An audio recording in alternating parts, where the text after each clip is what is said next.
বোমা হামলা চালিয়েও ইরান থেকে মুখ ফিরিয়ে নেননি মার্কিন president Donald Trump. Ayatollah Ali খামেনির দেশটির সাথে সম্পর্ক গড়ে তোলার দিকেই মনোযোগ যুক্তরাষ্ট্রের শাসকের। তবে ইরানকে কোনোভাবেই পারমাণবিক অস্ত্র তৈরি করতে দেবেন না বলেও হুঁশিয়ারি দিয়েছেন ট্রাম্প। এদিকে ইসরায়েল ও যুক্তরাষ্ট্রের সাথে যুদ্ধে জয়ের অংশ হিসেবে আনন্দ উল্লাসে মাতোয়ারা ইরানিরা।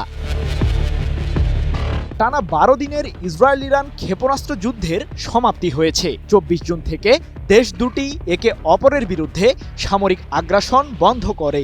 মার্কিন প্রেসিডেন্ট ডোনাল্ড ট্রাম্পের হস্তক্ষেপেই যুদ্ধবিরতিতে যায় তেহরান ও তেল আবিব। যদিও যুদ্ধবিরতি শুরুর পরও কয়েক ঘন্টা যাবৎ একে অপরের বিরুদ্ধে হামলা চালানোর অভিযোগ করেছে দেশ দুটি।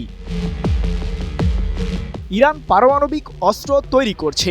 আন্তর্জাতিক আণবিক শক্তি সংস্থা IAEA এর এমন দাবির প্রেক্ষিতেই গত 13 জুন হঠাৎ করেই ইরানে বিমান হামলা চালায় ইসরায়েলের সামরিক বাহিনী। এরপর থেকে দুই দেশের এই সংঘাত রূপ নেয় ক্ষেপণাস্ত্র যুদ্ধে। ইরানকে প্রতিহত করতে ইসরায়েল যখন কোনোভাবেই পেরে উঠছিল না, ঠিক সে মুহূর্তে ইহুদিবাদীদের বন্ধু হিসেবে যুদ্ধের ময়দানে আবির্ভূত হন ট্রাম্প। 30,000 পাউন্ড ওজনের 14টি বোমা ইরানের 3টি পারমাণবিক কেন্দ্রে ফেলে মার্কিন বিমান বাহিনী, যাকে ঘিরে যুদ্ধের ময়দানের চিত্রে ব্যাপক পরিবর্তন হয়। উত্তেজনা ছড়িয়ে পড়ে পুরো মধ্যপ্রাচ্যে। আঞ্চলিক সংঘাত শুরু হওয়ার ইঙ্গিতও দেন বিশ্লেষকরা।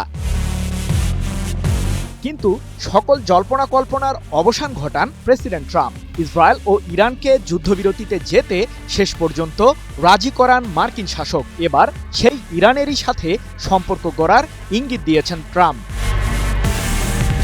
নেদারল্যান্ডের হেগ শহরে পশ্চিমা সামরিক জোট ন্যাটোর সম্মেলনের ফাঁকে মার্কিন প্রেসিডেন্ট ট্রাম্প বলেন, তাদের তেল আছে, ইরানিরা আবার অনেক বুদ্ধিমানও।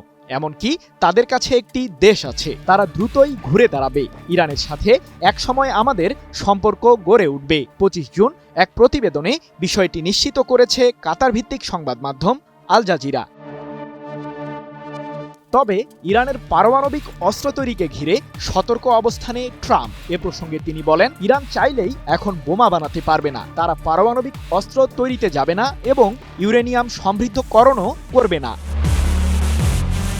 এদিকে যুক্তরাষ্ট্র ও ইসরায়েলের সাথে যুদ্ধবিরতির বিষয়টিকে জয় হিসেবেই দেখছেন ইরানিরা। 24 জুন তেহরান সহ দেশটির বিভিন্ন স্থানে আনন্দ উল্লাসে মেতে ওঠেন ইরানিরা।